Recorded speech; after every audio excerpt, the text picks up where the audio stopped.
brought to you by Kia Motors. To learn more, visit kia.com. David Sherwood of Sherwood's Forest Nursery in Manchester, Missouri. Yes. Joining us now. And I know a lot of people are like, this nice weather, they want to start getting out in the yard and digging around. Right. Yeah? Is it too early? Well, you need to get outside and see what your situation's like, start assessing your needs, and it's almost right about the time to start planting some things. Okay, such as? Such as early blooming trees, forsythias, redbuds, dogwoods, things of that sort.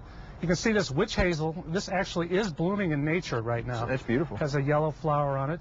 The forsythia will be blooming in about 2 or 3 weeks. It's got buds, yeah? It's got buds on it, and this kind of a plant, you can actually take a cutting off of it, bring it inside right now, and put it in a vase, and in about 2 weeks you'll get a little shot of spring, a little flower yellow for you. Yeah. And then you've got some other things that we want to talk about that if people are interested, you get your kids involved in gardening. Sure. There's a product here called Groms, and this is a little taco garden. There's like 6 different vegetables or herbs that the children can start up.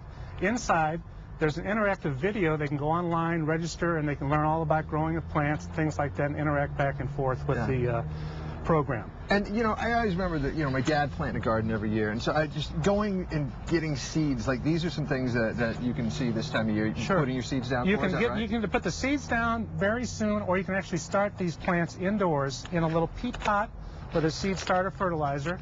Get a little jump on the season, and then the cold crops like lettuce and Swiss chard and things like that can actually be planted very soon in the next few weeks or so once the weather breaks. And you were saying you could put these things in like, in your windowsill in a windowsill, under grow lamps if you happen to have something like that. While they're starting, and very cool. And if it gets cold, just per chance? If it gets too cold and you've got herbs or anything, there's products like a little plant dome that you can have your little fresh herbs coming up underneath, and you get a little hint of frost, you can drop this right over the top of them and keep them nice and snuggly. Yeah, but overall, wait just a little bit longer for your garden. Wait a little bit for most of your garden, your temperamental things, but thinking about it, your big trees, your dogwoods and things, as long as the ground dries a little bit, there is really not as much frost as you would think right now. You can take a shovel and break through it in about 1 inch, but it's a little wet right now, so we want to wait for a little of that moisture to go out of the ground, and then it'll be a good time to plant. That'll be great. You smelled some of those herbs that Sarah was making. She was cooking in there.